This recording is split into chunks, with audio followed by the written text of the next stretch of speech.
Hello, all. My name is Jamil Jaffer, and I'm thrilled to be here with you today talking about evolving cybersecurity policy in the aftermath of major cyber hacks, a view from the VC community and the C-suite.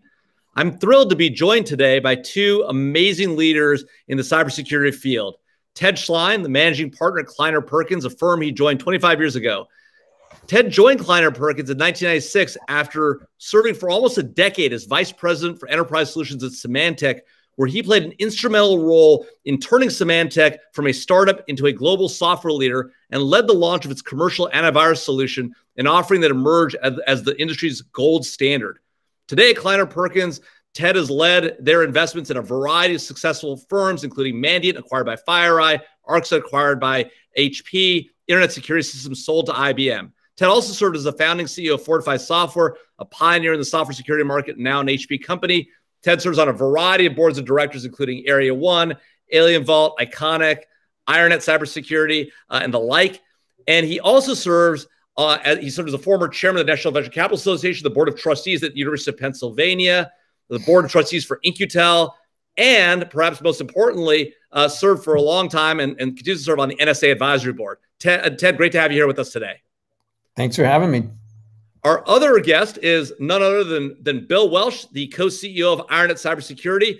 Bill's a seasoned executive with over 25 years of experience leading global technology companies. Immediately prior to joining IronNet, Bill was the president and COO at Duo Security, an Ann Arbor, Michigan-based security firm, which he took through a major transaction. Prior to that, he served as a COO for the cloud-based network security company Zscaler, where he led global sales, channel operations, customer care, and strategy.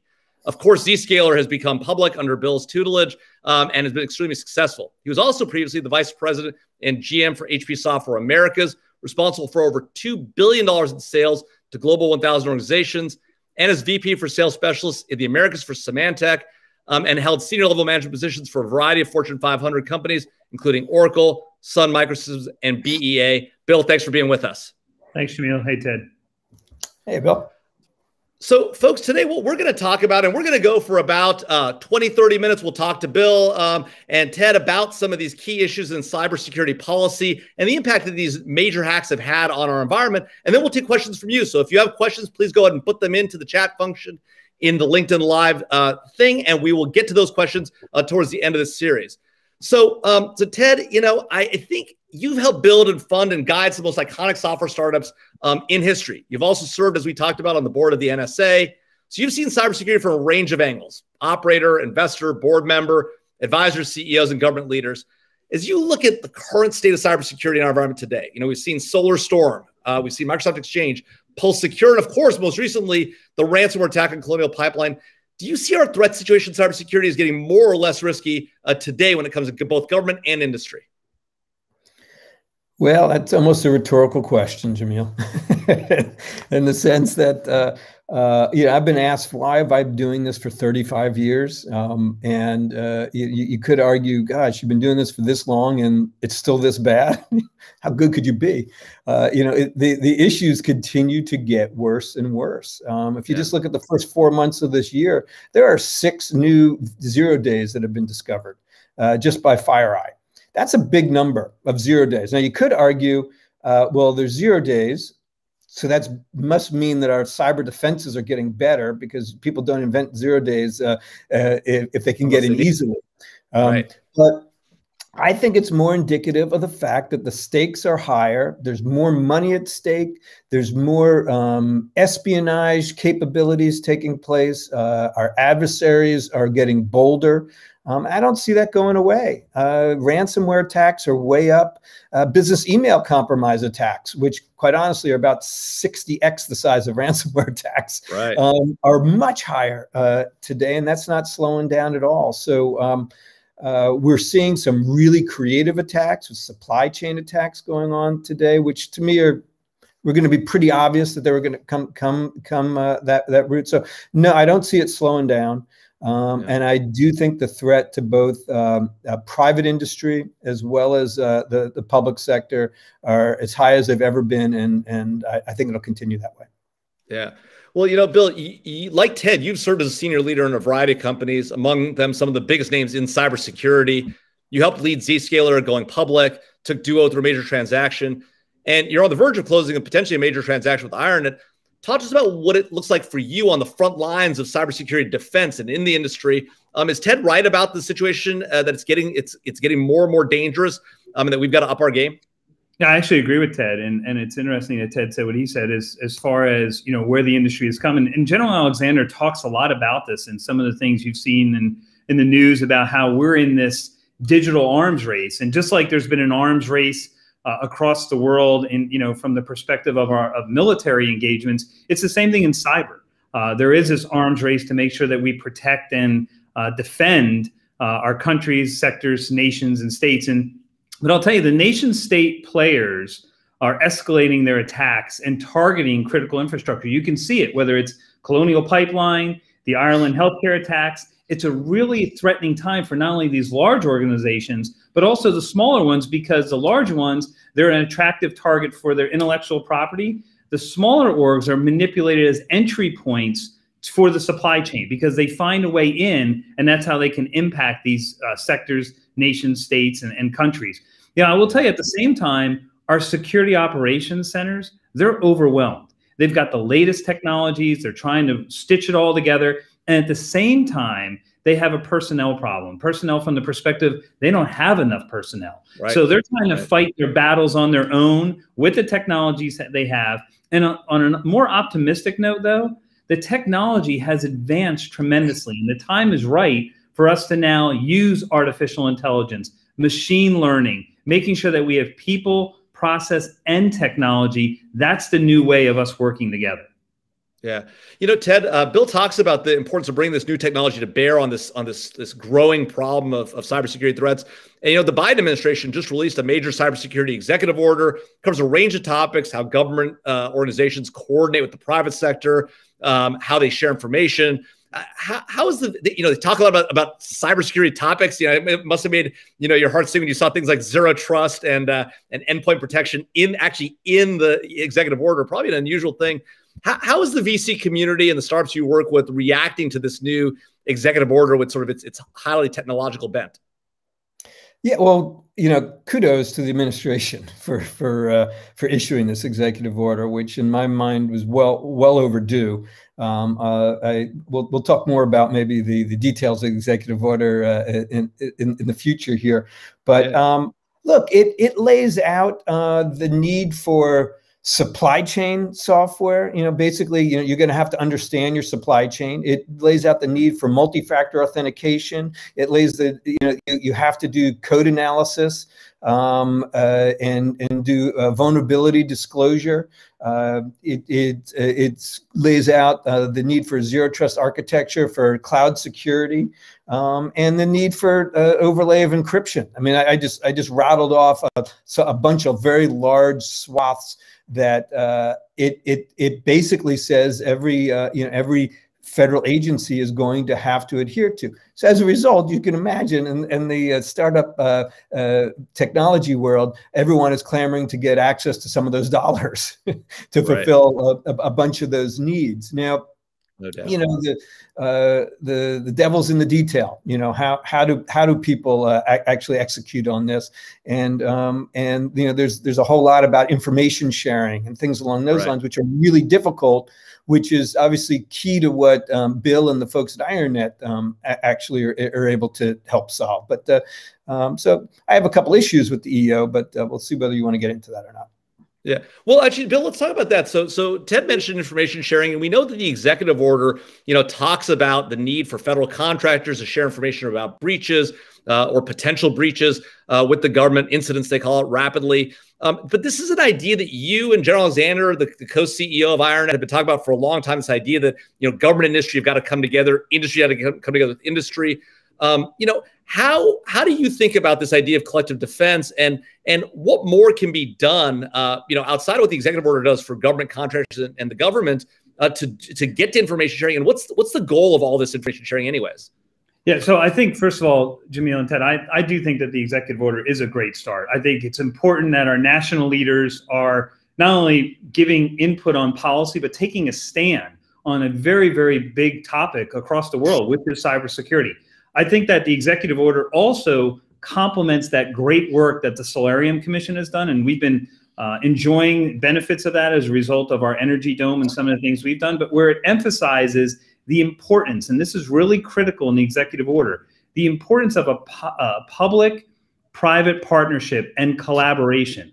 What we need to do now is operationalize this collaboration and at scale. So in this collective defense model, the organizations can work together securely, anonymously, in real time, share the data, share the observations, have a contextual information about what the attack was, what they're seeing, and give others in that ecosystem an early warning of what to look for. These companies can then come together in their industry sectors, their state, their country, or in the case of one of our customers, a set of portfolio companies under a holding company. I will tell you, the public-private partnership collaboration is the only way we're going to be able to solve some of these attacks. And Jamil, I know you've seen some of the sharing that goes on with DHS and even with other sectors in the United States government. Yeah. You know, Bill, one of the things that we talked with Ted about this just a second ago, the idea that the executive order talks about, technical concepts or technology concepts like zero trust, security, and thinking about things from a zero trust perspective. One of the things that the executive order also mentions is in the zero trust environment, you've got to be able to hunt for threat actors deeply. You got to be able to detect anomalies at scale. The executive order actually talks about these things. How do you see collective defense as helping on hunting and detecting anomalies at scale? Well, I think a couple ways, Jamil. So number one is, in addition to having artificial intelligence now being brought to life and having these behavioral analytics to really detect these unknown attacks that have not been seen before, a collective defense approach builds that unique radar-like view of incoming attacks that no other platform can provide. The ability to see what is really going to happen before it actually occurs. So as these anomalies are detected, these alerts are then shared in this collective defense communities. So related groups can, across a supply chain, an industry sector, a state, or a country. And as the members of the community share this information anonymously and in real time, they get this comprehensive picture of the threat environment across all the members. It also gathers and shares that situational insight from the member companies for great visibility and then context of what those potential threats are going to happen. So they can basically crowdsource, I guess you could say, their analysis and their responses in real time. It also flips the script on the attackers by combining the intelligence of those organizations against a single attacker. So now all of them, instead of defending in isolation, they can now defend in teams. Yeah, Ted, Bill mentioned the Cyberspace Alarm Commission report, and they talked about this idea, right? It's not just sort of people in the industry saying this. No, this is collective defense is a great idea. This was a group of folks, people from the industry, Southern Company's CEO Tom Fanning. You had members of Congress, Mike Gallagher, Ben Sass, and they talked about collective defense. Why haven't we gone to a collective defense approach already? I mean, it seems obvious, right? One company can't possibly defend itself against a nation state, Russia, China, Iran, North Korea. What makes it so hard? Well, Jamil, come on. I got to tell you, the last 4 presidents, I think, have signed executive orders about information sharing. So the question is why? And that's, at the root of collective defense. You got to share information in order to do it. No one wants to offer any kind of safe harbor to anyone for sharing information. So it puts the companies, the private industry companies, at great risk if they share information and then can be sued because they shared that information and disclosed that information.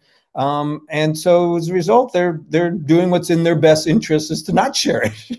And so I have always believed that the root of this is to create a safe harbor situation so that the lawsuits don't inhibit everyone's ability to share. And I still haven't seen that. I haven't seen that. I'm 100% in agreement with Bill that the ultimate answer to this is the ability to share information in real time by the professionals that can do something about it.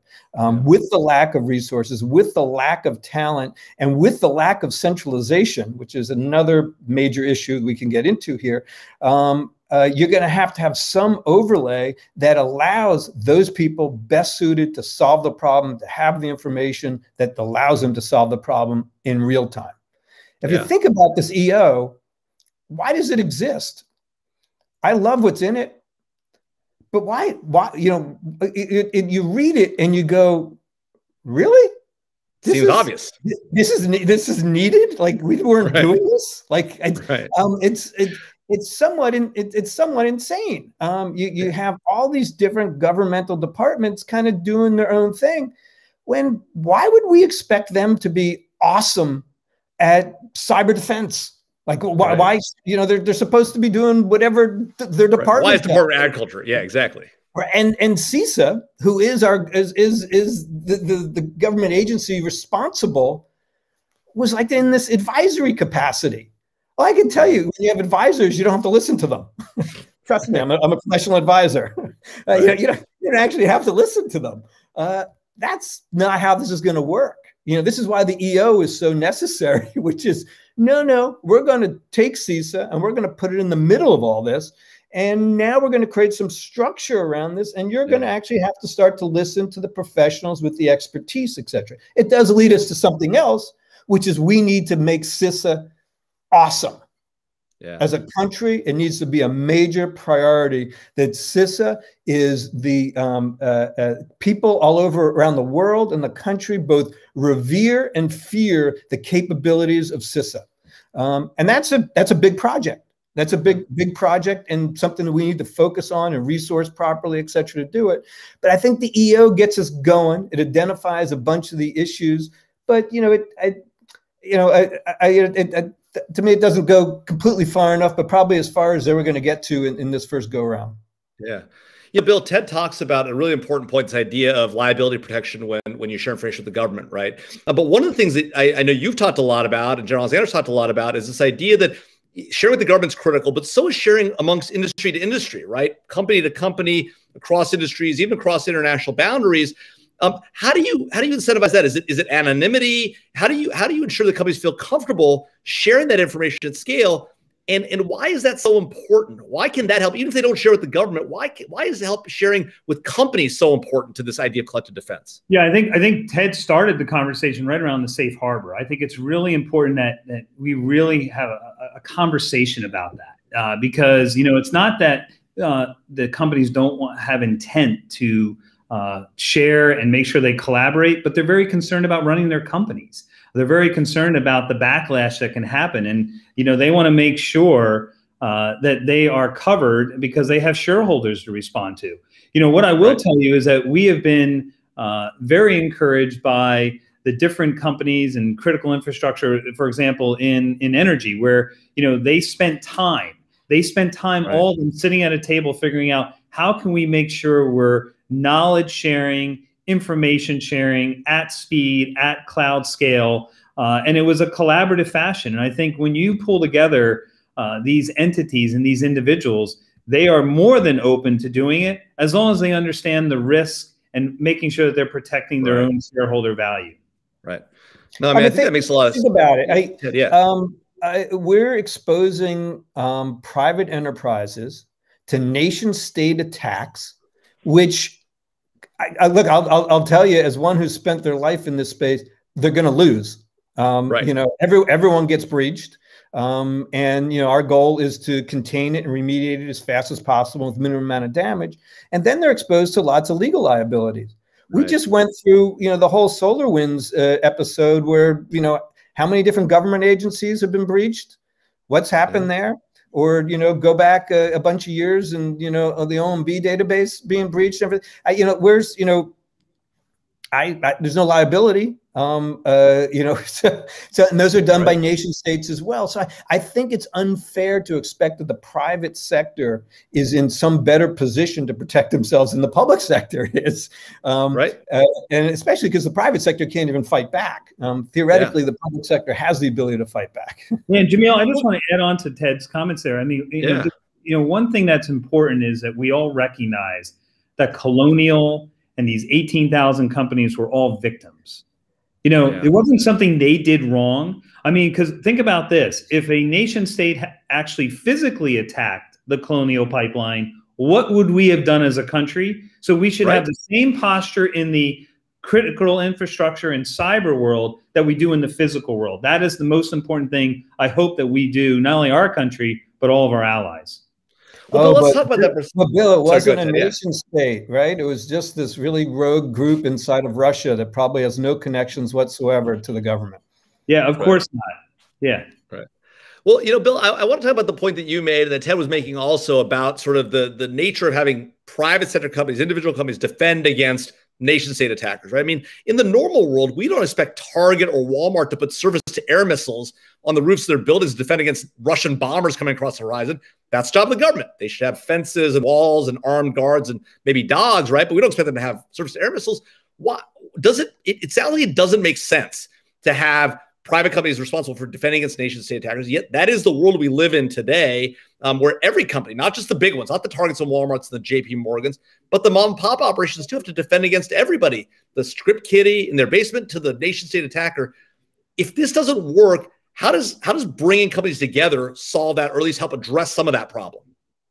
Well, a couple of ways. Number one is you get the benefit of the information and the knowledge of what's going on in those different companies. But you also get the intellectual power of the individuals that are sitting in those companies. We know that, for example, at a Southern company, who's a customer, or at a AEP, the knowledge that they have in each one of their security operations centers might be different. But in turn, they can actually leverage it. They can use the intellectual knowledge that an individual might have in their security operations center to the benefit of the other. So, we have seen time in and time out that when individuals come together and work together, there's a good outcome.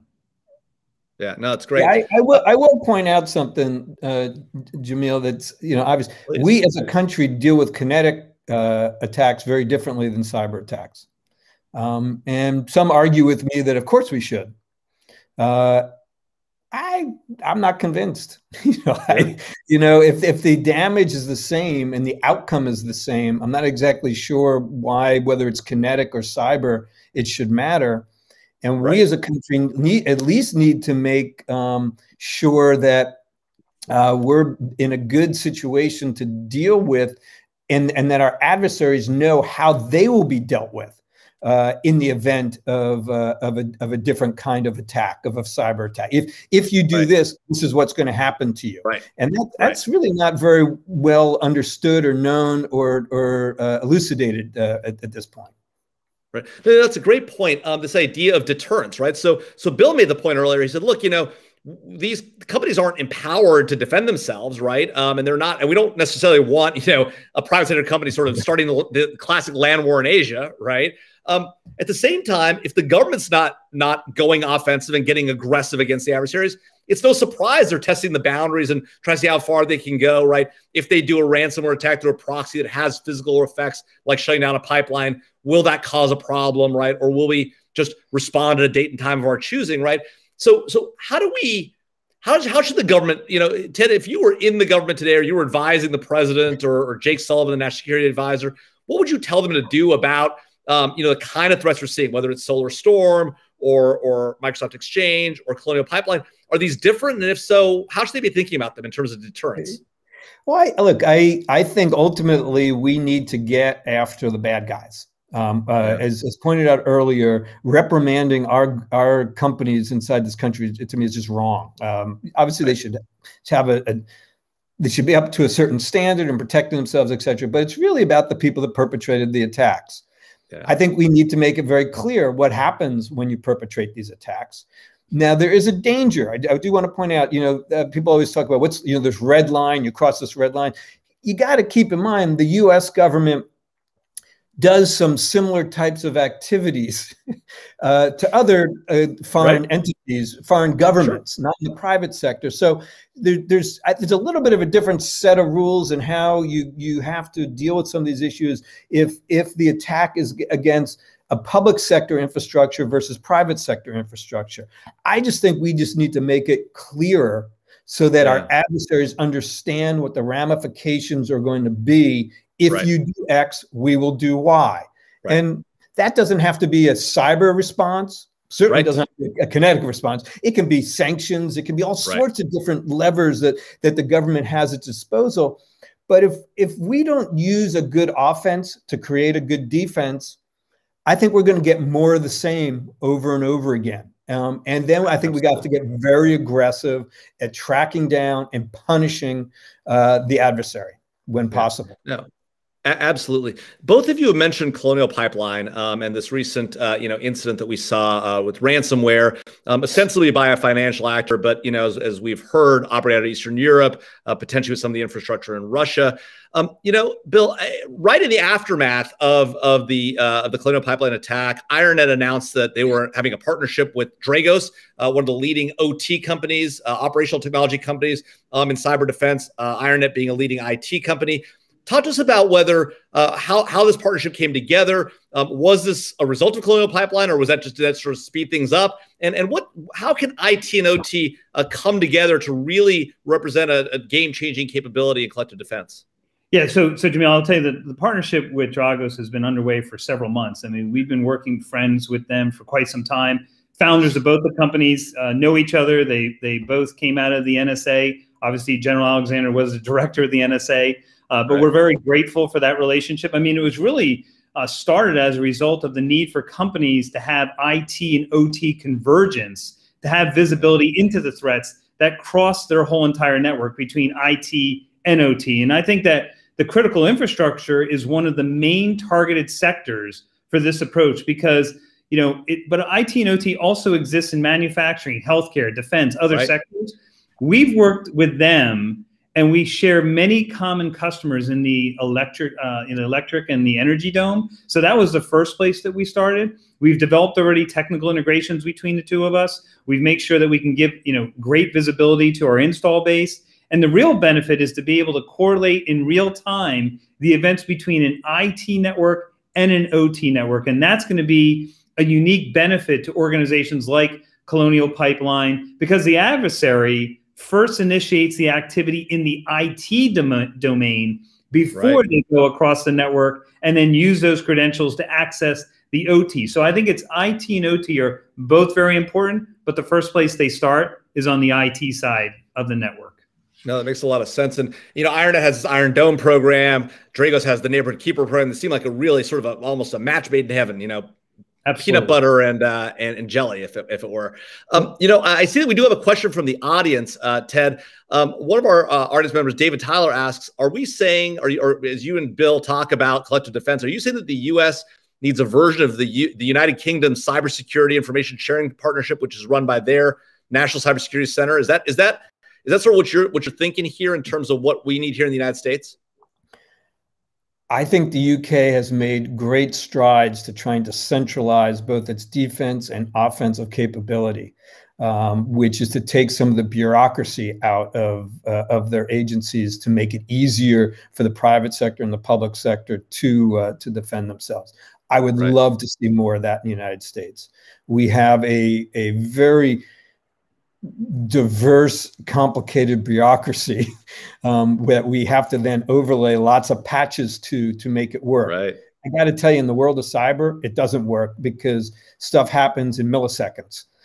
So I applaud the infrastructure in the UK. I really applaud the ground and the stands that they've taken and how they've applied this, because I think it's all in an effort to recognize the fact you got to remove that bureaucracy, centralize the information, and make it available to as many people as you possibly can. So I guess my simple answer is yes. Yeah. Well, Bill, you and I spent a lot of time talking about the challenges of working with the government and the bureaucracy. You come out of the private sector. I know that you have frustration with the government being slow moving at times. We've seen a lot of really interesting appointments coming out of this administration. We've seen Chris Inglis being nominated to be National Cyber Director, Jen Easterly being nominated to be the Director of CISA at DHS, Ann Neubarger at the White House as Deputy National Security Advisor, Rob Joyce at NSA's Cybersecurity Directorate. These are all people who've worked together. In fact, a lot of them worked for your co-CEO, General Alexander, around the same time. Do you think there's a possibility that we might get past some of these bureaucratic hurdles, just purely on a personality basis? The fact that these people know each other, work together, assuming that Jen and Chris are confirmed by the U.S. Senate to their positions. Might that be one solution? It may not be sustainable in the long run, but might that be one solution to how we at least see some of these bureaucratic hurdles get out of the way and get the government to really work more effectively with the private sector? Yeah, so Jamil, I think it's incredibly bold, and I love how the importance of bringing both public and private sector experience to bear to help, this very, very big problem. And whether it's, Jen Easterly or some of the ones you mentioned, Rob Joyce and others, their backgrounds, whether it was at NSA, whether it was in the White House, whether it was at Morgan Stanley, they have the benefit of being on both sides. And I think bringing in folks with, that operational experience, that executive experience, that advisory backgrounds in this space is going to be critical to solving this very, very big worldwide problem. And, if I could be even more courageous, I think we need more people like a Ted Schlein, for example, who has a long history in this space and served on government advisory boards. And yes, I'm nominating Ted to help us with this this problem too. Well, so Ted, you already have a spot in this space, right? You're still on the NSA Advisory Board. If you were there talking to, assume Jen and Chris get confirmed, and you're talking to Ann Neuberger and Rob Joyce, what would you tell them? And you mentioned CISA earlier. You mentioned this need to sort of make CISA great again, or great for the first time, right? I know you didn't use those words, but sort of it sounds like you think they need to be empowered. There's a lot of talk in this EO about CISA and its role, and there's been a lot of money assigned to the Cybersecurity Infrastructure Security Agency at DHS. In the COVID relief bill, talks about what CISA might do better and how they can be empowered by other parts of the government. Well, first, I do want to say that the grouping of Jen with Ann, with Chris, with Rob is pretty awesome for the country. So really is the A-team. Kudos to this administration for recognizing that. Now, they all can only do what authorities there have. Yeah. So the next group of people that have to step up is Congress, because there's got to be authority modification. As I pointed out earlier, this EO is meant to patch together some obvious gaping holes in authorities that existed or didn't exist before, and we need to step it up. A good example of this is the NSA authority rests outside of the U.S. So if you're and the NSA is really some of the biggest and baddest cats that we have in this country from a cyber perspective. So if you're a bad guy, what do? Maybe I'll just use infrastructure on U.S. soil. That way, those really where the NSA can't come after me. Right? Attention to me. It's not that hard to figure this one out. So the question is, what do we do about that? You could give more authorities to NSA. That would be one way to go. That has its own political ramifications, and I'm not going to get into that or espouse that or anything. Or you make the group that has the authorities as awesome as they are. And that's kind of what brings me back to where CISA is. What Chris Krebs did in the standing up of CISA is great. He stood up an entity that didn't exist before. It was so needed. It is now time to take that teenager and make it a full-fledged adult, and empower it with the authorities, the capabilities, and the people that it needs to do its job. It should have one of the greatest SOCs ever built. That SOC should be used, across all the government entities. Think about what U.S. Cyber Command does. It's for the DoDin. It protects the DoDin. Well. That's what CISA's job is for .gov, right? And it needs to be a respected and called upon group for all private enterprises as well. And that's going to be, that's a talent, that's capability, that's everything. Now, the good news is I think there are more resources coming in there, which is the right thing, but you got to get the right people there. You got to get to this. That's why I think Jen is a wonderful choice. And it needs to be operationalized. Bill said this earlier. This is an operating job. This is, we're going to build it. We're going to manage it. We're going to recruit.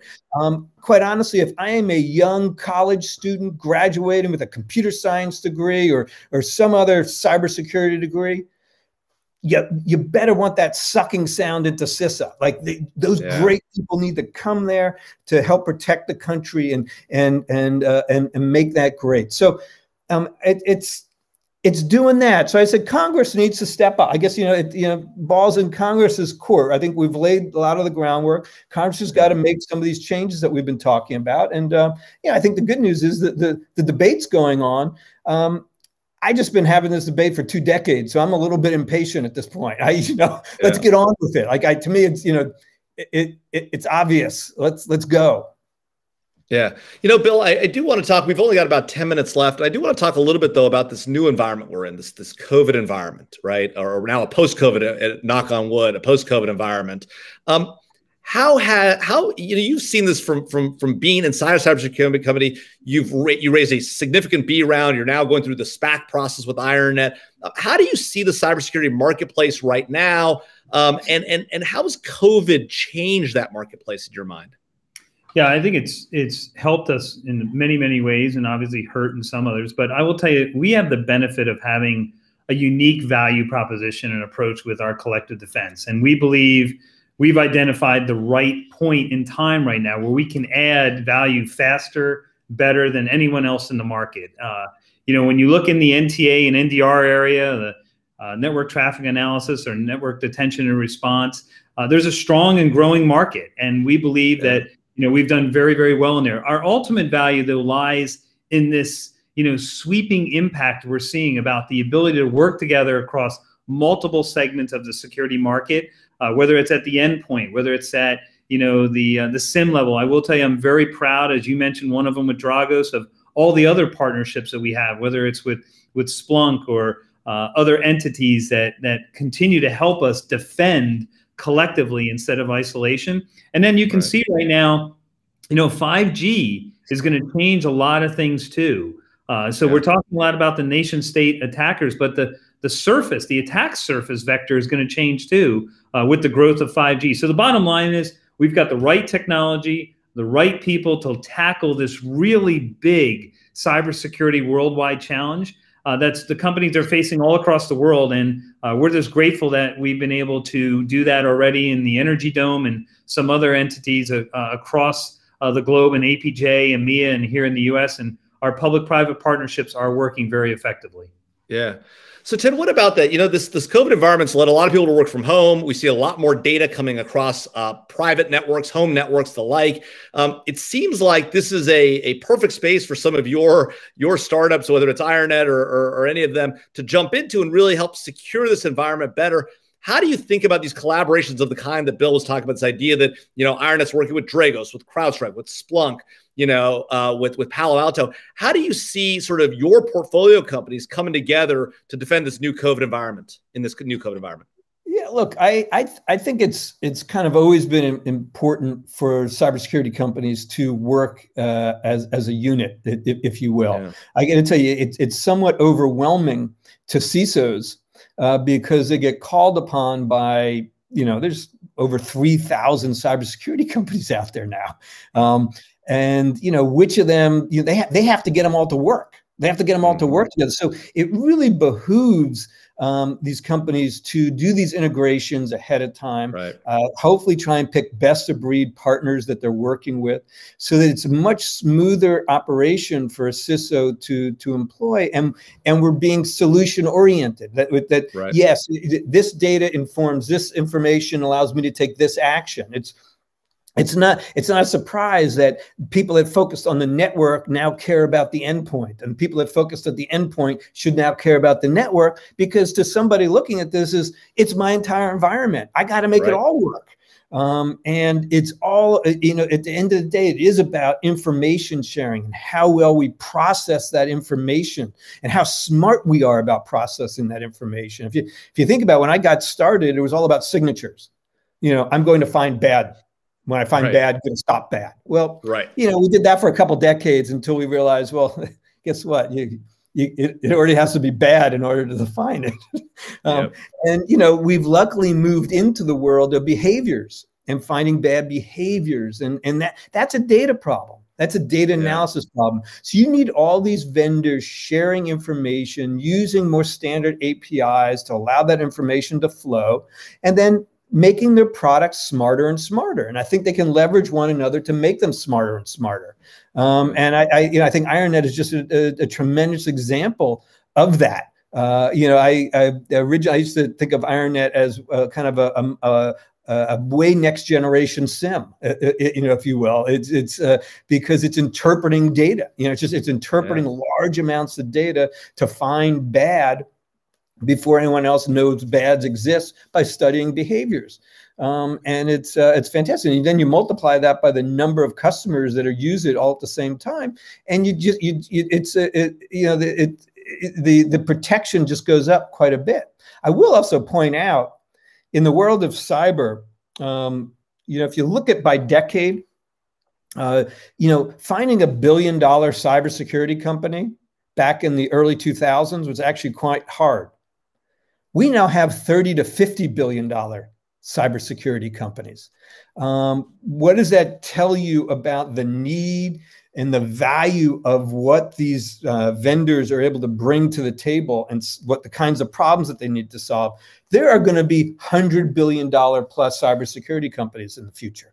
There's no doubt in my mind. But I think that will come from these companies, identifying unique problems and sharing that information and working together, and not really just working as silos. Yeah. Well, Bill, Ted talks about this idea of a $100 billion cybersecurity company. We've gone through a pretty economic tough time in this country. It feels like we're just starting to come out of this pandemic craziness. As we close out today, I'd love to get your thoughts on the overall economy. Are you bullish? Are you bearish? Why? Well, first of all, I'm bullish on the resiliency of our country. I'm bullish on, the people that every day get up and go to work and, basically serve all of us and take care of all of us. So, one of the things I'm very bullish on is the economy. I'm bullish on the markets. I'm bullish on us in a get back to work and get back to who we are. So I'm very grateful to be a part of the U.S. Yeah. And Ted, you get the last word today. Talk to us about how you see the VC market, the startup market. As we're looking at it, a lot of people said there might be a bubble, the like, right? How do you see it coming out of the COVID pandemic? We've got this relief bill. We've got people going back to work. We got people getting out there, taking their masks off, feeling like they're safe as more people get vaccinated.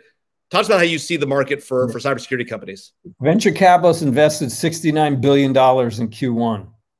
We will do well in excess of $100 billion, obviously, in 2021. That'll be 4 years in a row in excess of $100 billion. It's not slowing down.